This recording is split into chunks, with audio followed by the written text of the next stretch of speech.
Hi, folks. We're Tacitus today. Tacitus today, your pushback channel, and thank you for joining this audio live stream. In this essay, I'd like to talk about the eradication of Western white history and just how it's gathering a pace, whether it's in a private, bookshop in the downtown area of the city, or whether it's in public taxpayer-funded libraries or wherever. The eradication of white history is clearly being coordinated. It's a concerted effort. It's no accident, and it's happening across the board. So I just wanted to talk about that. Now, I think I've mentioned in a previous video about public libraries. Now, public libraries, of course, taxpayer funded. It's there to serve the public. It's not there to serve sexual interests of radical lesbians or something, although you would be confused thinking maybe it was. Nonetheless, there are a few things I want to note out of the 46 or 47 or whatever it is American presidents since George Washington. There are three presidents were one was Bill Clinton, and Barack Obama gets a big gig in the president's thing, and then Donald Trump, but they're hit pieces against Trump. It's not a biography or anything about Trump's accomplishments or achievements or something. So the guy, for example, has been a very successful property developer. He stood for public office against overwhelming odds when the entire media establishment was against him, and he won. And then had a very difficult time in the standing for election again for president, where they even tried to assassinate him, for goodness sakes, and he still won. But nonetheless, everything on the shelf about Trump was a vicious and fantasized hit piece about where the authors who are radical leftists are imagining that he has this evil intent and so on and so forth.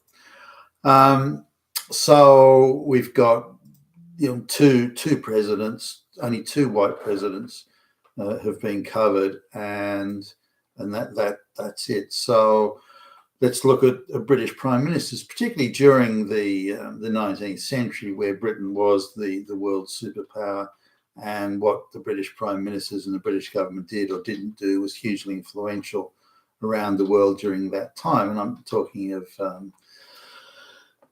Palmerston, Salisbury, Gladstone, Disraeli, and so on, going into Asquith and Lloyd George and Wellington. The list goes on, and William Pitt even before that. And that there was one British prime minister was covered in there, and in this stuff throughout the whole 19th century.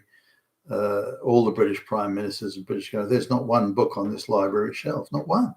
Now, if you do a search in the entire region, because there's often in the Shire or the district, a lot of the libraries are interconnected, there is not one single history of William Pitt.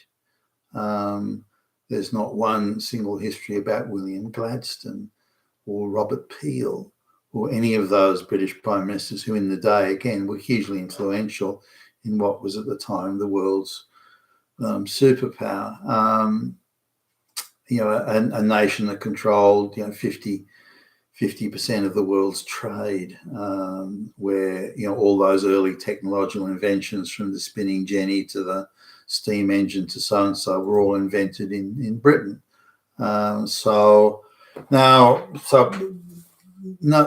Effectively no American presidents, white presidents, no British prime ministers.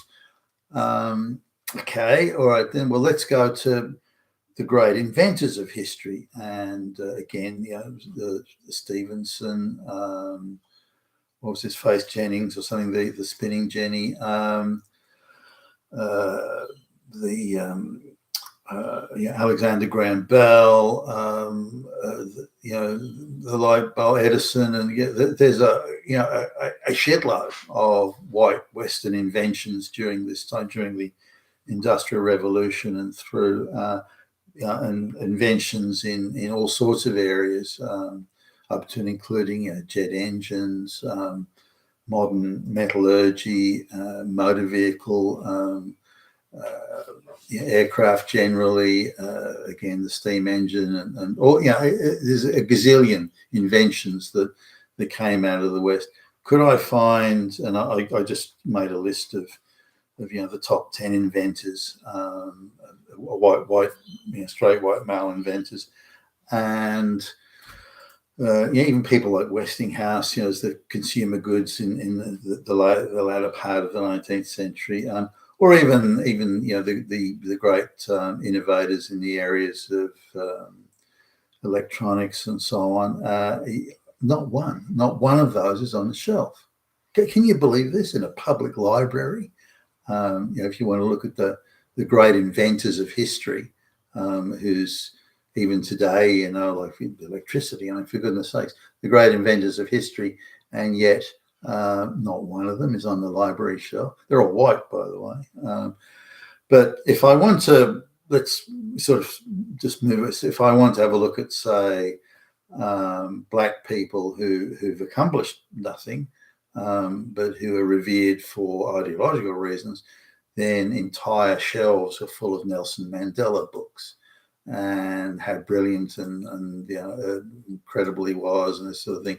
The fact that South Africa today has gone from rich, prosperous first world country into third world basket case and on the verge of becoming a failed state. Well, let's not talk about that. Gandhi gets a whole shelf. He put those white motherfucking Nazis in their place, and black activists of various types, some radical feminist lesbians get a good. There are more books about the biographies of radical feminist lesbians than there are about all the British prime ministers and American presidents combined.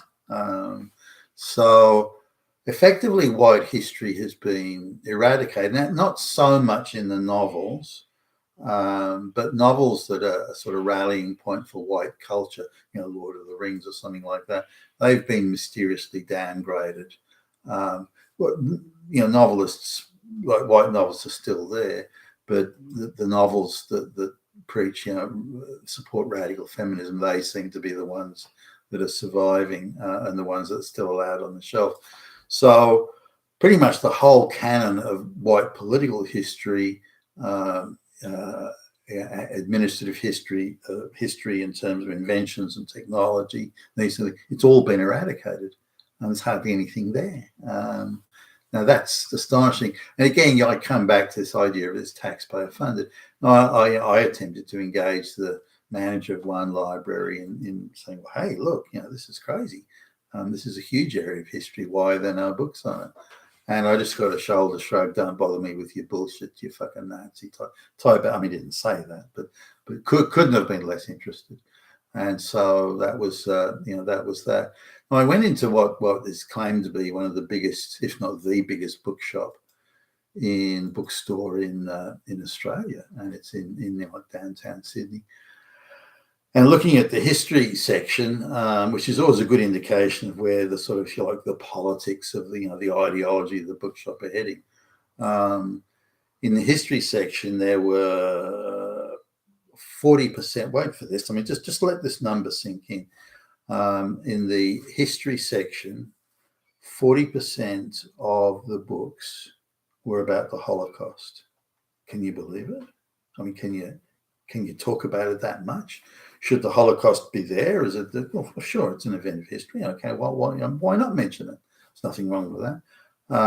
There were the next biggest sort of were Hitler, and all these were like screaming hit pieces. He never did the slightest thing, no matter what, of any good. He was just straight out hysterical hit pieces that aren't even attempting to be factual or accurate or anything like that. So the Holocaust won, Hitler too. Slavery comes in third. Evil white people are present. So is there any attempt? But again, you want to, I want to go into a history section, including political biographies, by the way, and I want to see histories of George Washington or Thomas Jefferson and John Adams. These are the early presidents of the United States. John Quincy Adams, and going right through. I want to see all these things on the shelves, and they're around. They exist because they used to be on the shelves. They're just not anymore. Why is it that I can't go into a bookshop? Again, the biggest bookshop in Australia, bookstore, and I can't even find a biography of George Washington. What? Are you kidding? I can't find a biography of one of the most prominent British prime ministers. Palmerston, Gladstone is not one. And now I know they exist because they used to be there, but they're not there anymore. But if I go into political biographies, there's endless biographies about people I've never heard of anyway. Some black lesbian communist Black Panther activist from the 1960s. She's got half a dozen biographies about her. What? Yeah, but not one American president. Are you kidding me? And this is what's going on in these, again, the libraries and bookstores. Now, this can't be an accident. I mean, it's just no way. Now, you could argue, well, that people don't want books about America, old evil white fascist Nazi swastika waving men, and they just only want to read stories about radical low IQ black lesbians. So maybe that's just how the world is now. But I rather don't think so. Similarly, what are they studying at school? Because in history at school, there was the school library was reasonably well stocked at the school I was at, in senior high school at least.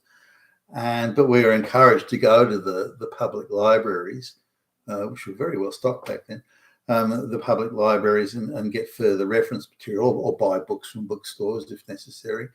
And I remember going out and getting, history books about characters of history, whether it was a George Washington or a Thomas Jefferson or whatever, or a Franklin Roosevelt or Harry Truman or a Dwight Eisenhower and so on. So these were all American presidents that were influential or important and relevant during their day and their time, and their knock-on influence of history sort of down the years. This was very much required reading. You need to know about these, but are these things just not being taught anymore? If all that information is online now, then why, and therefore people don't buy books, why would they still want to have radical feminist lesbian black chicks who achieved, accomplished, produced, built, created nothing other than screaming abuse at white people? Is that all that's supposed to be on the shelves now?